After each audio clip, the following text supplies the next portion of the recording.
Welcome to the Tough Decisions Network for Entrepreneurs.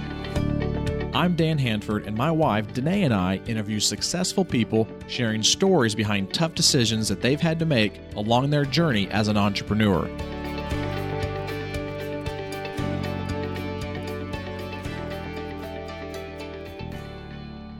On the podcast with us today is Ryan Gottfredson. Ryan, welcome to the podcast.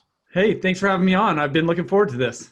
Well, Ryan, I want you to get us started and talk to us a little bit about you and your background as it relates to entrepreneurship. Yeah, for sure. So I am a professor at Cal State Fullerton. I teach and do research on leadership. And in the last year, I've started up, you might call it my own side hustle, where I do organizational consulting and trainings. Primarily, I focus on mindsets and developing organizational leaders' mindsets. And that includes anywhere from small businesses up to, I've had the opportunity to work with some Fortune 10 organizations. And what's the name of the company that you've started doing that? Or is it just kind of you doing some freelance stuff, or what's the setup there? Just my name, Ryan Gottfredson. So I just a sole proprietor, and I'm just really trying to use my expertise to help organizations improve their success and their effectiveness. And what are some of the top ways, or whatever, like maybe top one or two ways that you can help somebody, in that space with their mindset? Yeah, great question. So one of the things that I've learned through my research, as well as the research of others, which actually goes back over 30 years, is while we don't recognize it, our mindsets shape almost everything that we do. They shape our thinking, our learning, and our behavior. And so what this means is that our mindsets are these mental lenses that we wear that shapes how we see the world around us. And depending on how we see the world, we respond accordingly. Let me give you a quick example of that. So some people, they see challenges, and I think a lot of entrepreneurs obviously fall into this boat, but some people see challenges as things to avoid. Other people see challenges as things to learn from. And so depending upon what mindset we have, when we hit challenges, we're going to respond differently and according to whatever mindset that we have. And so one of the things about this, and that I've learned and that I try to help organizations with, is while we typically know the word mindsets and use that, and we understand that mindsets are important, when I ask the question to the group, to the people that I speak to and do trainings with, I ask, well, can you identify a specific mindset that drives success? And I usually only get one of two answers. One answer is a positive mindset, or the other answer is no answer, that there's crickets. And I find that this is really problematic. So here I am suggesting that our mindsets are foundational to everything that we do. And if we can improve our mindsets, we're going to be more successful. But yet, very few people can identify specific mindsets that they need to develop. And so that's where I come in, is I help organizations, their leaders, their employees, awaken to the power of mindsets. I help them identify specific mindsets that they need to have to be successful. I awaken them to their own personal mindsets through the use of a personal mindset assessment that I have. In fact, it's free, that any of your listeners could take on my website. And then with understanding where their current mindsets are and the mindsets that they need to develop, we're able to chart a course from where they're at to where they want to go and really unlock their success across their life, work, and leadership. Well, and I'm sure that along this journey of kind of putting all of this stuff together and all these pieces of the puzzle, you've probably had some tough decisions that you've had to face along the way. And so what I'd like to do is get started with the first tough decision that we like to go over, that I like to call the sore thumb tough decision, if you will, and talk about that tough decision that you had to make as an entrepreneur that didn't have that good of an outcome, but you did learn a lot of lessons through it, and kind of walking us through some of those lessons that you learned. Yeah. So, I mean, I really haven't been on my entrepreneur journey for super long, but even still, I've had to make a whole lot of decisions in the last year. In fact, one of the things that I feel like I've done as I looked over the last year or so is I've tried to throw almost anything I can against the wall to see what sticks. And while I haven't batted 100% on my decisions, I've learned from all of them. And I feel like I'm better because of my missteps. And despite some of these errors or these missteps, I feel like they've ultimately had a positive outcome. So I don't necessarily feel like I've necessarily had bad outcomes, just because I feel like I've been able to learn, and I'm going to be able to be more successful moving forward because of them. So let me give you an example of this. Is as I've tried to learn about how to kind of create your own solopreneur business, one of the things that I found that was commonly recommended by coaches in this space is to create an online course. And I feel like I have the expertise to be able to do so. I didn't know how to do it. I didn't feel like I had the technology to do it at the time. But I said, why not give it a shot? And so what I decided to do initially was to create a small online course as a way to learn the process for a bigger course that I envisioned around manager and leadership development. I have a little bit of background working with resumes. And so I decided to come up with this short little online resume course, which is still available. And I went through the process. I made it live. Things went well in terms of the creation of it. I learned the process. But at the end of the day, it just wasn't as successful as I wanted it to be. And I learned a few key lessons from this. One was I need to stick to my wheelhouse. So I realized that effectively this resume course was a side hustle to my side hustle. And I just wasn't able to devote the time and energy that I needed to for it to be successful. That led to kind of the second lesson is online courses are not as passive as I thought that they would be. That it actually takes quite a bit of effort to make them successful. And where I'm at with the stage of my business, I'm just not ready for a full-blown online resume course. So as I look back on it, I feel like the decision to create an online course ultimately was not the best decision. But because I did it, and because I did it on a smaller scale, I was able to move forward more productively. And so that was something that I threw against the wall. It ended up not sticking. And I don't necessarily regret it just because of the lessons that I learned from it. So as you move forward and you're making different decisions on what products or services that you're going to add to your list of available services, going through that, how does that help you make those decisions, a little bit better, or, maybe digest those a little bit more or whatever? What are some things that you now do because you've gone through that? Yeah. So in fact, one of the things that I've learned is I've tried to get myself out there as much as I can in terms of speaking, being guests on people's podcasts like this, writing guest posts online. And one of the things that I've learned is that each one has its own value for the solopreneur. So I feel like speaking publicly, you kind of need that experience. And when you start out, most of the gigs that you do are going to be for free. But I found that if you want to build a following around public speaking, it's really challenging. It's a better way to make a little bit of money than it is to build a following. If you really want to kind of grow a following, it's much better to focus on more of the online outlets, either guest posting or being on podcasts. And so at least that's what I've learned in the last several months. And so based upon just the experience of trying things out, you come to learn the things that work, why they work, and the things that don't work, why they don't work. And then you're able to put together I'm going to call it a more concise and effective strategy for moving forward. Sure. Yeah. As we pivot here a little bit, I want to kind of talk about the next tough decisions you've had to make, which is a tough decision you've had to make that had a really good and positive outcome, and even some of the lessons you learned through that one. Yeah. So when I think about tough decisions, there's different ways that you can evaluate a tough decision. So a tough decision is maybe there's a lot on the line, or it's difficult to change type thing. But then there's some that are really just emotional in a way.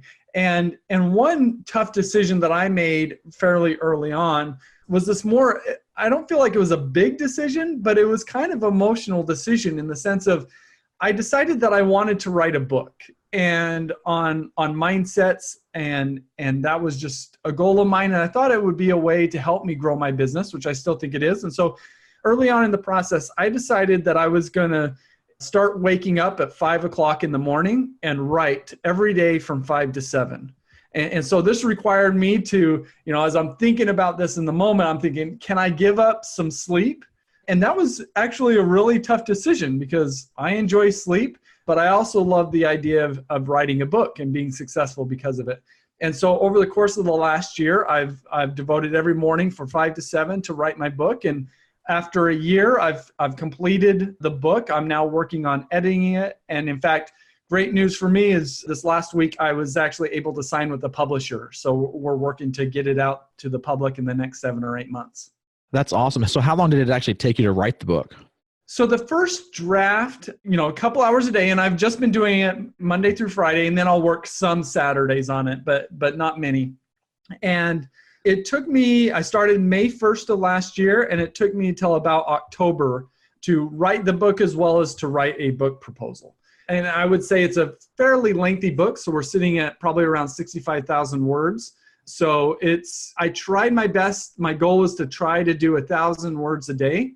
And I figured over several months, I'd be able to get to a full-blown book. And so it took me about 5 months to write the first draft. And then the editing process has been a little bit more time consuming, but that's okay. And so why does it take so long from a publisher to accept it if you already have the transcript and it's edited to get another 6 to 8 months to get it published? Yeah, welcome to the publishing world. So, And that's one of the reasons why many people go the self-publishing route is because you can move at your own timetable. When it comes to working with publishers, they've given me 90 days to finish up my edits. And I'm not sure I'm going to need all of those, but they're anticipating me taking all 90 days. There's 3 months right there. And then they get the manuscript and they want to do some editing on their end. And then they give it back to me to do some final edits. And so at that point, now we're looking at 4 to 5 months down the road. But then they recognize that a book does not do well unless you market it effectively ahead of time. So you need to have the book done and then you give advance copies to different outlets to try to build up the publicity for the book. And so then from the 5 to about the 7 to 8 month range is all about marketing, and you build up the anticipation for the book, and then the book hits 8 months later. So this particular time frame with this publisher is actually much quicker than what I've heard with most publishers, and I'm going to say larger big house publishers, which can be up to 2 years. So I kind of feel fortunate to say, look, in 7 or 8 months we should have a book, and that seems to be a pretty quick timeline for most publishers. So we're looking at probably end of this year, first part of next. Yep. That's good. That's great. Yeah. Well, can you share with us some strategies that you like to use when you face that tough decision? Yeah, great question. To me, and this is partly because I focus on mindsets, is I have to dive into why I'm making this decision. And out of the options, why I'm leaning towards a certain option over another option.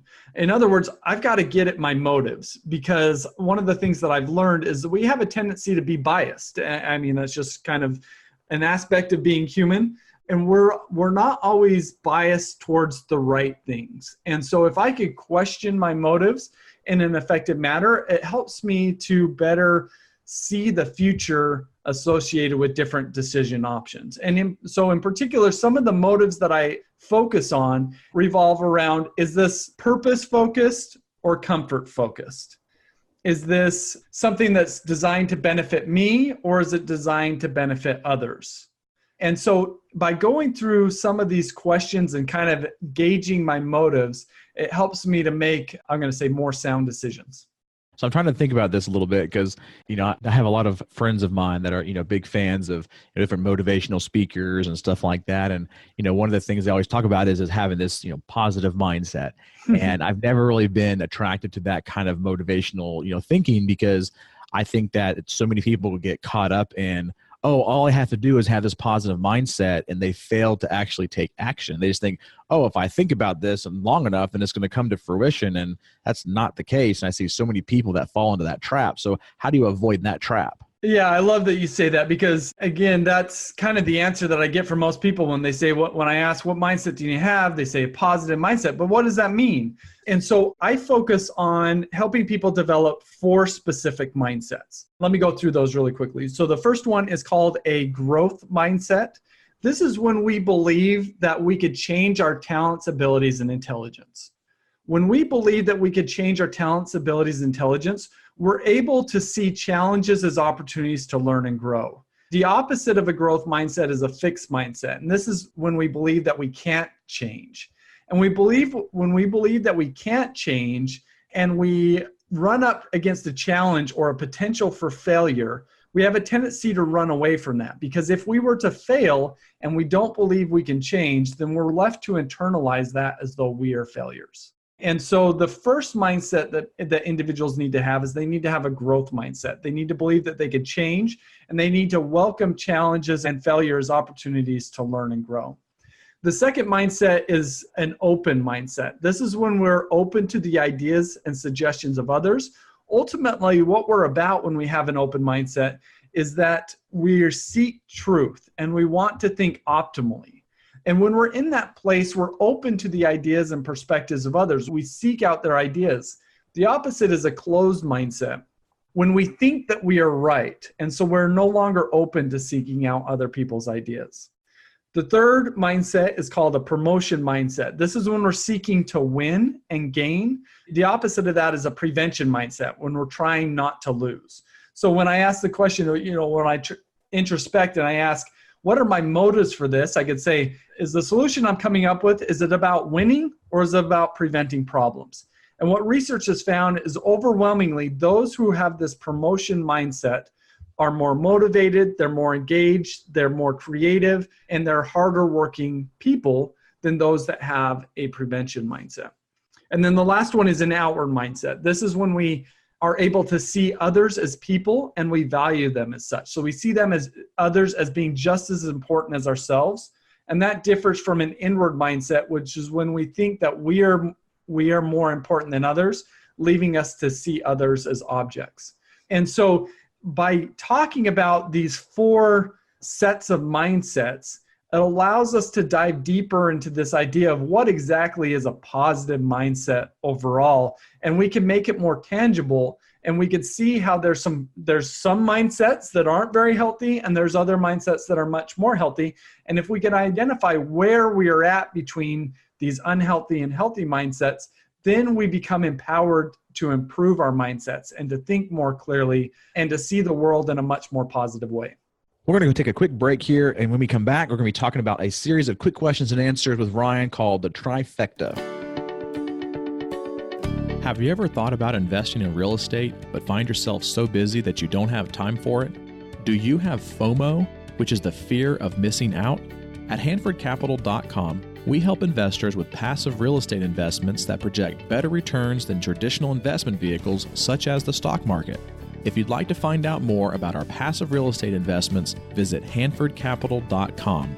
That's HANDFORD Capital.com. We will jump on a call with you to discuss your investment goals and to see if our investments are a good fit for you.